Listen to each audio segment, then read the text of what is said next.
Hola a todos, Dios me los siga bendiciendo. Soy el pastor Rubio de la iglesia Real Life en español.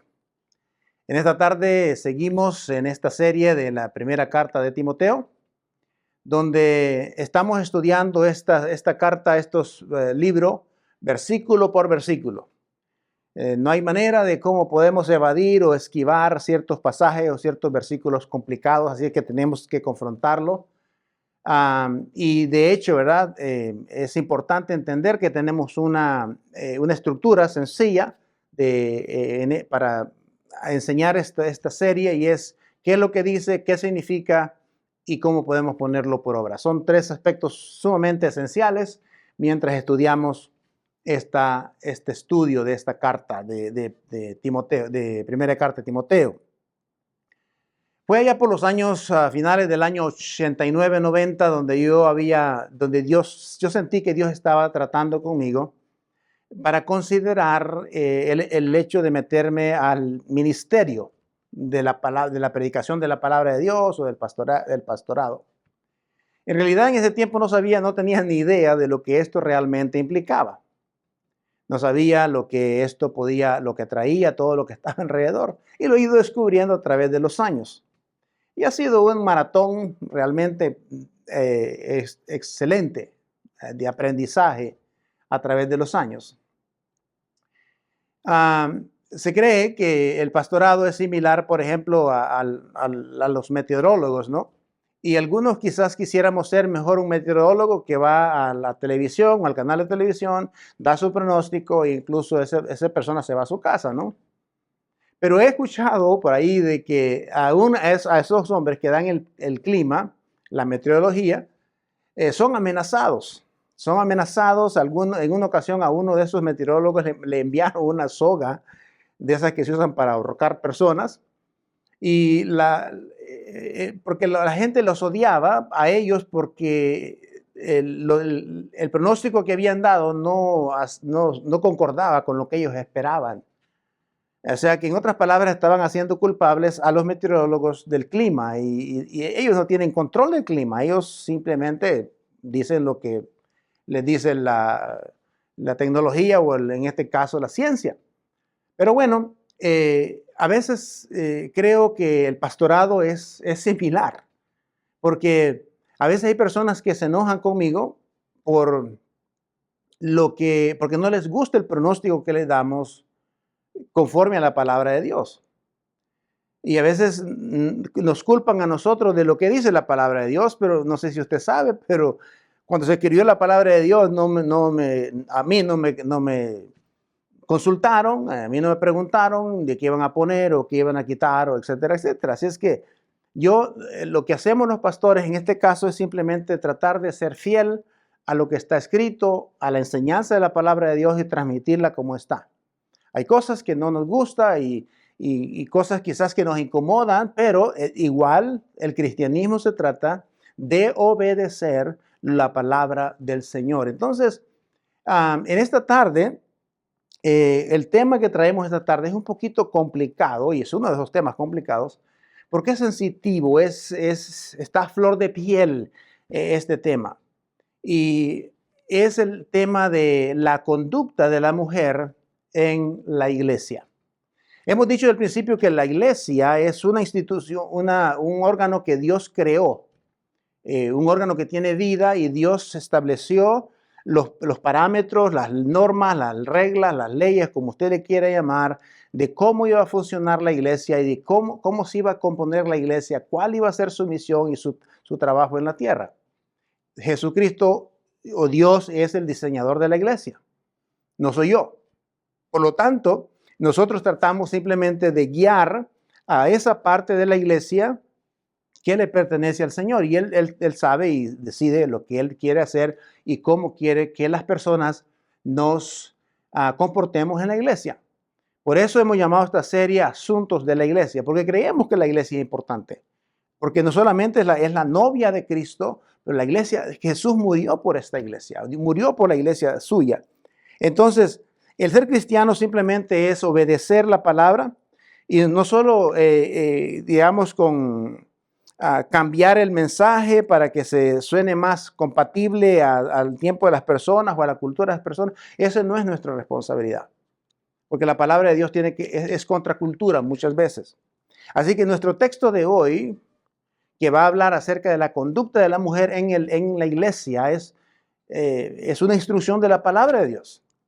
Y es un tema, es un versículo que obviamente es candente, es sumamente candente, pero mientras estudiamos estos tipos de estudio, que ha sido realmente, el texto de hoy ha sido sacado totalmente de contexto, porque la gente opina sobre este texto sin tener la menor idea de lo que Pablo y en el caso también de Pedro estaban enseñando cuando trataron este pasaje. Así que una de las cosas importantes cuando estudiamos la Biblia es estudiar acerca del contexto de este pasaje, a quién se le escribió, cuándo se escribió, por qué se escribió, etcétera, etcétera, y contextualizarlo y aprender bastante acerca de la cultura de aquel tiempo. Eso es sumamente importante para poder entender lo que dice la palabra de Dios o está diciendo.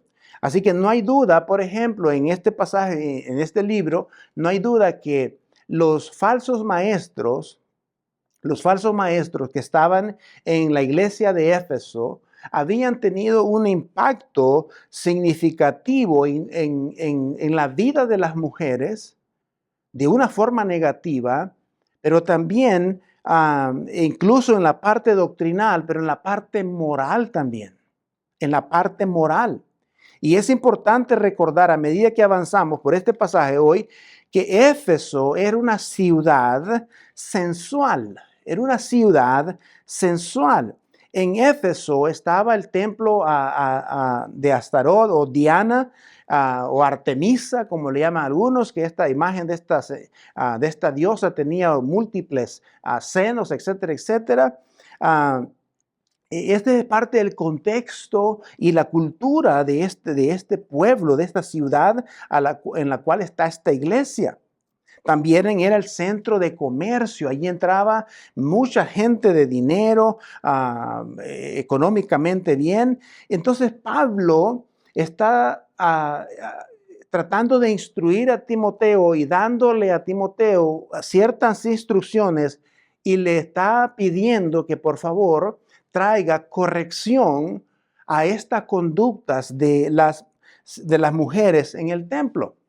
Ahora, entonces, y que la idea es de que Pablo, que las mujeres puedan comportarse de una manera santa, de una manera piadosa, de una manera cristiana en términos más conocidos.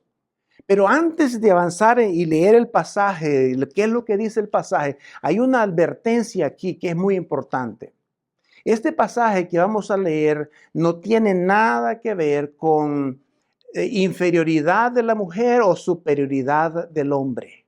No tiene nada que ver con eso, ¿ok? No tiene nada que ver con su superioridad o inferioridad del hombre y sobre la mujer. Entonces, vamos a ver entonces a leer lo que dice el pasaje. El pasaje del versículo 9 dice de esta manera. Dice, asimismo quiero que las mujeres se atavíen o se vistan con ropa decorosa, modesta y discretamente, no con peinados ostentosos, ni oro, ni perlas y vestidos costosos, sino con buenas obras, como es propio de mujeres que pretenden ser piadosas. La mujer debe recibir instrucciones en silencio con toda sumisión.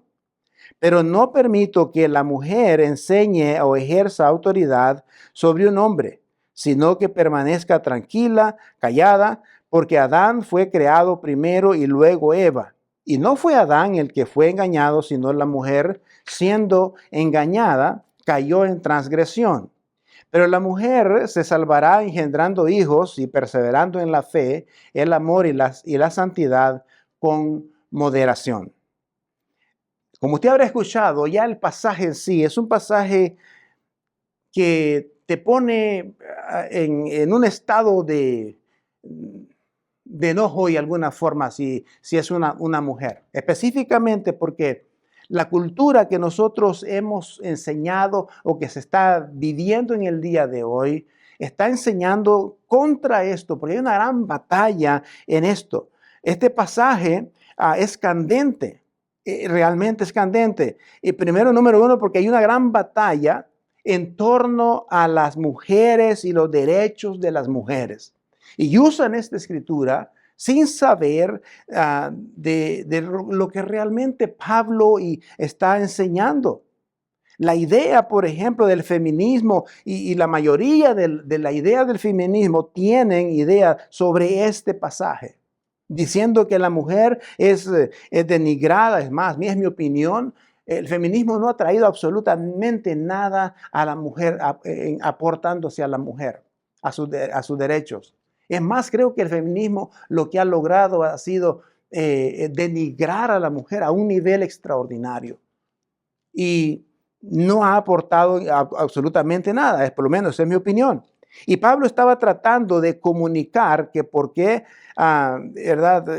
Existen este tipo de ideas malentendidas y que luego comenzamos y brincan sobre, que son los derechos de la mujer y comienzan a ejercer sus propias opiniones. Ahora, Pablo comenzó este tema en el versículo 18, en el versículo 9, hablando del versículo 8 prácticamente. El versículo 8, del que tratamos la semana pasada, hablaba de lo que Pablo y la palabra de Dios esperaba del hombre. Aquí están incluidos los dos, la mujer y el hombre. Y en el versículo 8 decía que los hombres, espero que los hombres, dije, levanten manos santas, sin ira ni disensión. En otras palabras, que sean hombres de oración, hombres comprometidos con la palabra, hombres de oración, que no sean peleoneros, que se dediquen a orar, que se dediquen a ministrar, que no sean hombres de enojo, que no sean pleitistas. Y esto es lo que Pablo estaba tratando, diciendo igualmente. Así como se le dijo al hombre, ahora le dice a las mujeres qué es lo que él espera que las mujeres hagan en respuesta a su recomendación. Ahora, fíjese bien, Pablo tiene un deseo de lo que los hombres quieren que haga y lo que las mujeres quieren que haga.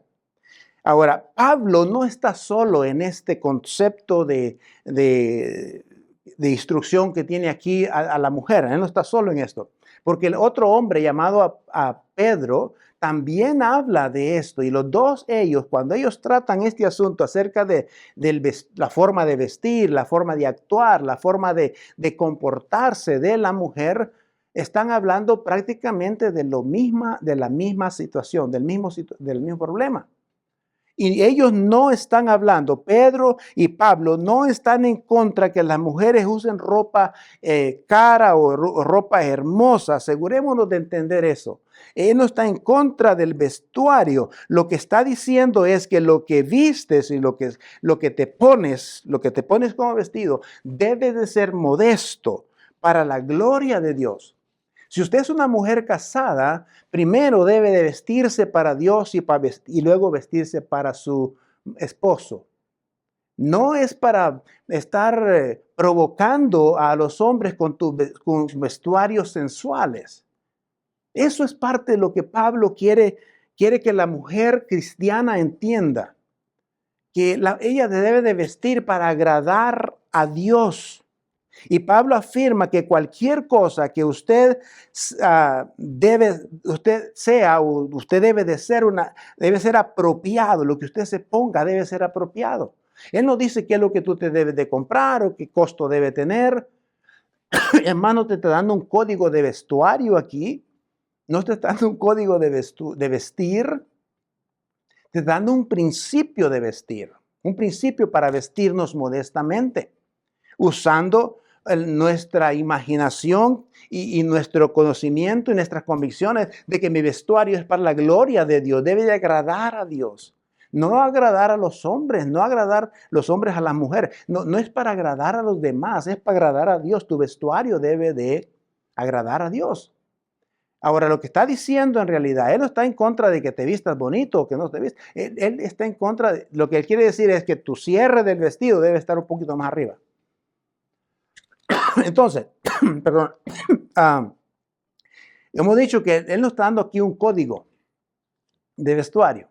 No, porque un código de vestuario siempre va a estar sujeto a opiniones y a debates. Porque aquel tiene un código, aquel tiene una opinión sobre lo que es correcto e incorrecto. Aquí te está dando un principio. Y un principio no tiene forma de estarlo debatiendo. Simplemente está el principio de la modestidad en el vestuario. Entonces, el apóstol Pablo, al igual que que Pedro, él no está en contra, por ejemplo, del cabello peinado o del oro, de las perlas, todo eso. Él no está en contra de eso. Además, algunas mujeres necesitan peinarse, ¿verdad? Algunas mujeres necesitan vestirse mejor, más limpias, ¿no? Obviamente. Pero Pablo no está diciendo que esto es malo. Lo que él está diciendo es que debe ser sensata, debe ser modesta. No lo que está diciendo, ¿verdad? De que tus joyas y tu ropa que sea usada para un fin totalmente diferente, que sea quizás el provocar. Ahora, Pedro hablaba de esto cuando dice que vuestros adornos no sean meramente externos. Entonces, la idea de los dos es la misma, de tener un vestuario modesto. Timoteo está en Éfeso y tiene, ahí en Éfeso, dije en principio, está la diosa Diana. Y allí había una cantidad de prostitución, habían prostitutas profesionales ahí que quizás se vestían con ropas caras porque allí pasaba mucho dinero, mucho comercio, y quizás ellas se vestían con las ropas más caras, con las joyas más caras, los peinados más ostentosos para llamar la atención de los clientes a quienes ellas servían.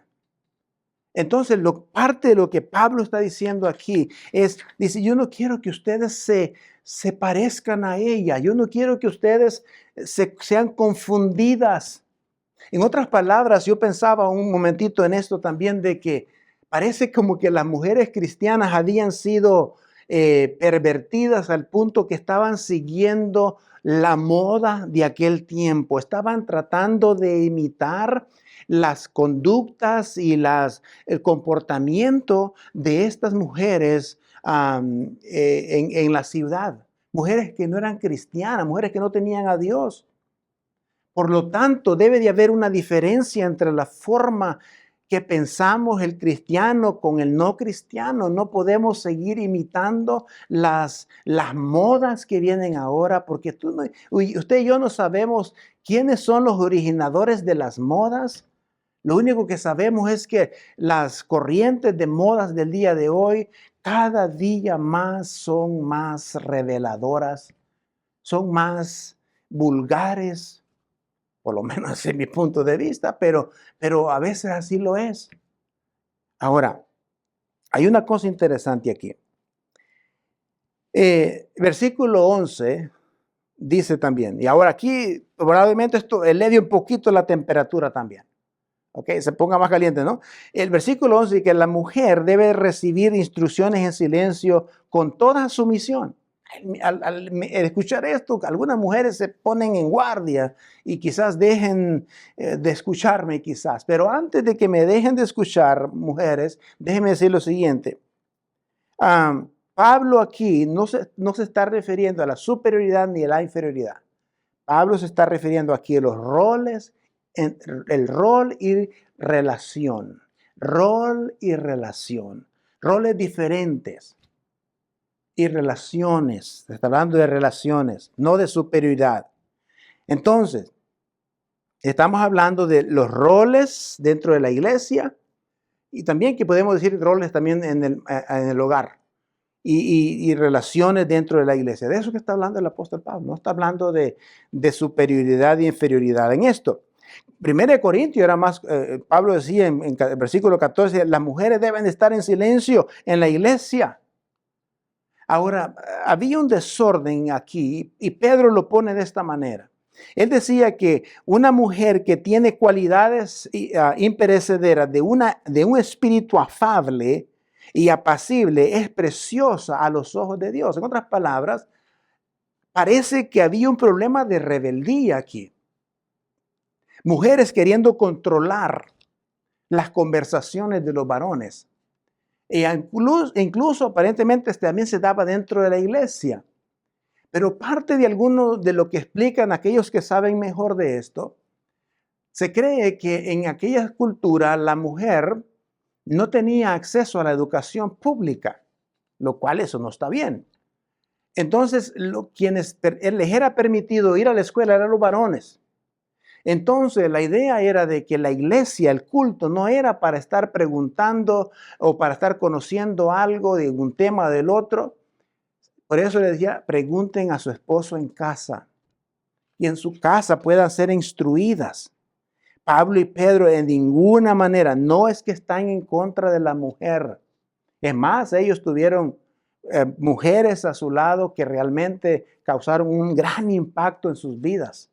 Por lo tanto, ellos mismos no podrían estar en contra de las mujeres.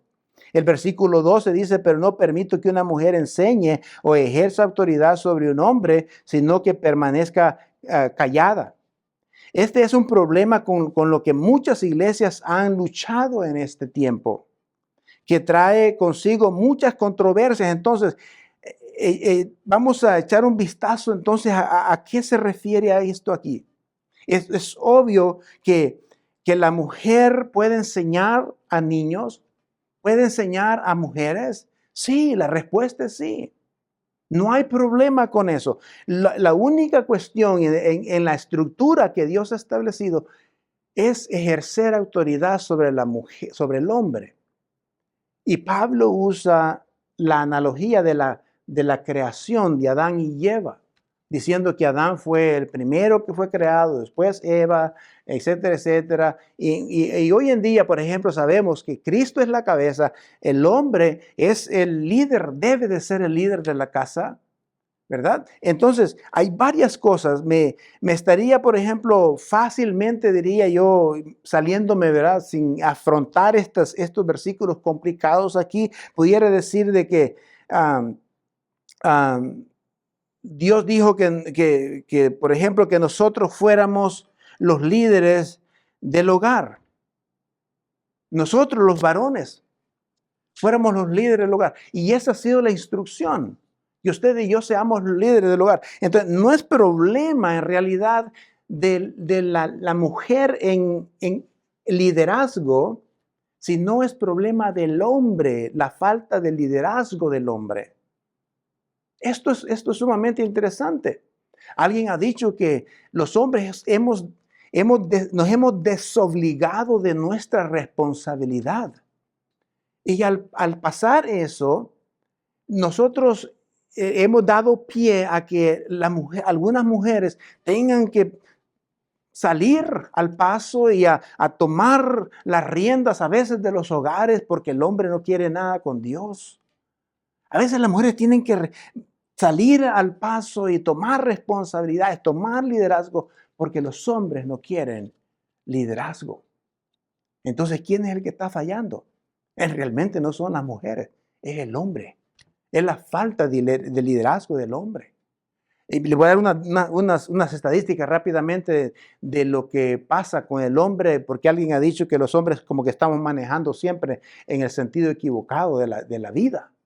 Y hay unas estadísticas que son tristes, pero que son reales y que reflejan realmente por qué estamos en una sociedad tan desordenada, falta de respeto, falta de empatía, falta de interés, falta de responsabilidades, de todo de caos social que vivimos ahora. No es problema de la mujer, es problema de la falta de liderazgo de los hombres. Porque mire, estas estadísticas dicen que el 99 de los hombres que están en la lista de la pena de muerte son hombres. El 99% de los que están para estar en la cama en la silla eléctrica son hombres. El 95 de las personas que están en prisión, el 95% de las personas que están en prisión son hombres. Los conductores ebrios suelen ser, el 91% son hombres de los conductores ebrios. El 98% de los hombres, escúcheme bien, son los responsables de accidentes, el 98%. El 75% de los hombres son responsables de accidentes de tránsito. El 98% de los hombres están en la lista, por ejemplo, de los más buscados, de los que han cometido crimen, de los que cometen abuso sexual, de los que venden droga, de los que... todo esto, el 98%. Entonces, ¿cómo podemos ver entonces cómo impacta una sociedad de una forma negativa? Ahora, esto sucedió también allá en el Edén y vimos cómo Adán descuidó esta parte de ser el líder, que Dios le había dado instrucciones a él específicas y él falló en eso y ahora todavía usted y yo estamos pagando las consecuencias de eso. Y vemos cómo todo se va hacia el sur prácticamente cuando no hay la estructura correcta. No hay la estructura correcta. El hombre es el líder que Dios ha establecido.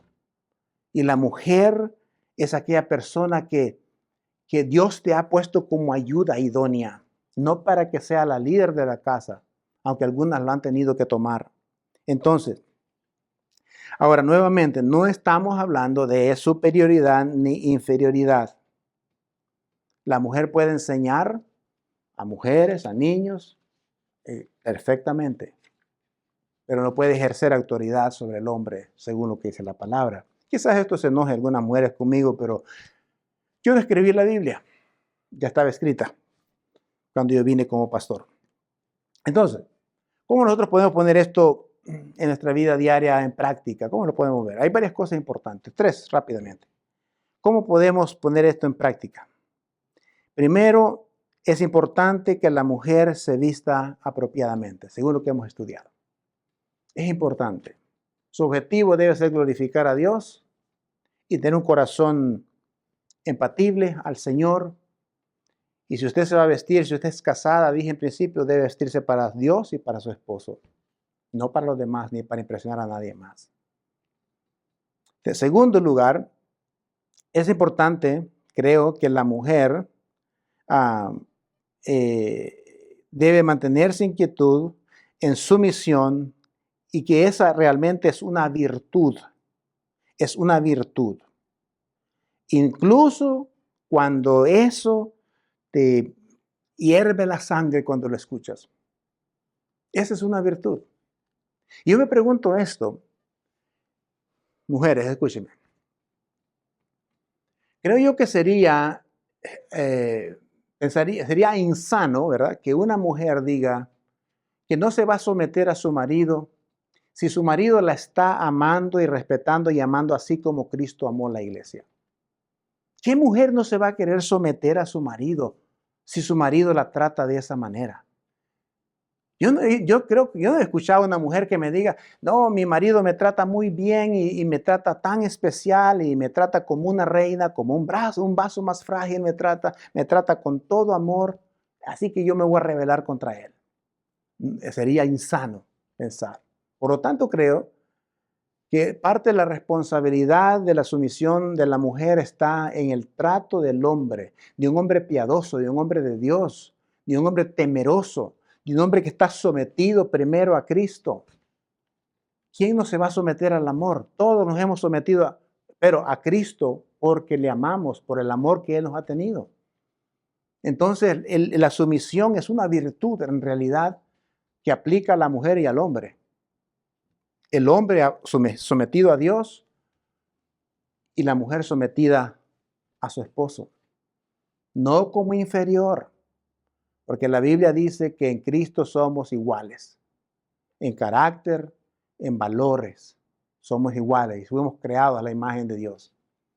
Pero estamos hablando de roles, de responsabilidades diferentes y relaciones.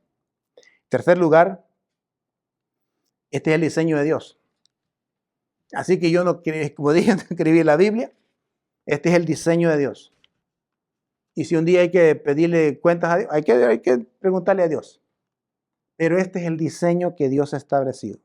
Por eso dije al principio, y dijimos casi, que Dios es el arquitecto de la iglesia. Él es arquitecto suyo y mío. Por lo tanto, mi responsabilidad como pastor es anunciar lo que dice la palabra, y la responsabilidad de todos es obedecerla y vivirla, así como dice la Biblia. Espero que le ayude y que no sea tan gravoso para usted, si usted es mujer que me está escuchando. Dios me la bendiga. Gracias por escucharnos. Amén.